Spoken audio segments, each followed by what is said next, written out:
आज हिंदी में हम बता रहे हैं ज्ञान का अर्थ। उन ज्ञान शब्द की कोई व्यापक परिभाषा देना कठिन है, क्योंकि दर्शनों की प्रत्येक विचारधाराओं ने अपने ढंग से ज्ञान की परिभाषा दी है, जिसका संबंध द्रव्य अथवा सत्य से होता है। ज्ञाता और ज्ञेय के पारस्परिक संबंध को ज्ञान माना जाता है।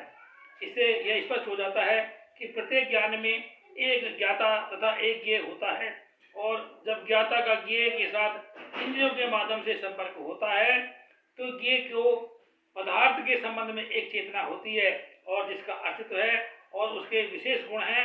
इसी प्रकार की चेतना को ज्ञान की संज्ञा दी जाती है। ज्ञानेंद्रियों से जो प्रत्यक्षीकरण तथा अनुभव होता है उसे भी ज्ञान कहते हैं।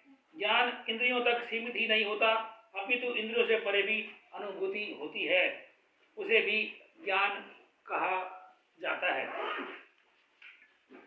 आदर्शवाद चेतना को ज्ञान की संज्ञा देता है, जो ज्ञानेंद्रियों से परे अनुभूतियों से संबंधित है, जबकि प्रयोजनवाद और प्रकृतिवाद ज्ञानेंद्रियों के प्रत्यक्षीकरण को ही ज्ञान मानते हैं। ज्ञान के संबंध में दो प्रमुख विचार हैं, वास्तविक ज्ञान का स्वरूप और नंबर 2 सत्य अथवा द्रव्य का ज्ञान।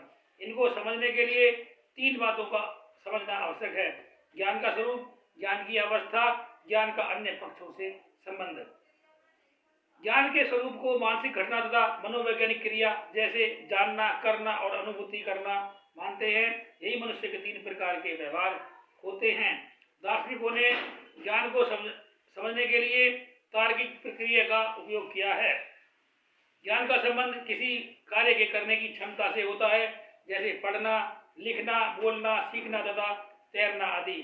ज्ञान का पक्ष वस्तु के गुणों से संबंधित होता है। यह पक्ष कुछ प्रतिज्ञप्तियों से संबंधित होता है। यह प्रदर्शित करता है कि वास्तविक ज्ञान तब होता है जब उस वस्तु को उसके वास्तविक रूप में दिखाकर, उदाहरणार्थ यदि हम ताजमहल का वास्तविक ज्ञान प्राप्त करना चाहते हैं तो हमें ताजमहल को आगरा जाकर वास्तविक रूप में देखना होगा, और तभी हम उसका वास्तविक ज्ञान प्राप्त कर सकते हैं, क्योंकि इससे हमारी सभी ज्ञानेंद्रियां एवं कर्मेंद्रियां सक्रिय होती हैं। वास्तविक ज्ञान को हम स्वीकार करते हैं और उसमें कोई प्रतिज्ञप्ति नहीं होती, जबकि सत्य अथवा द्रव्य के ज्ञान में प्रतिज्ञप्तियों का विशेष महत्व होता है। प्रतिज्ञप्तियों एवं अवधारणाओं के बिना सत्य का ज्ञान नहीं किया जा सकता है। भारतीय दर्शन के अनुसार ज्ञान का अर्थ समझने के लिए 4 परिस्थितियों का बोध होना आवश्यक है।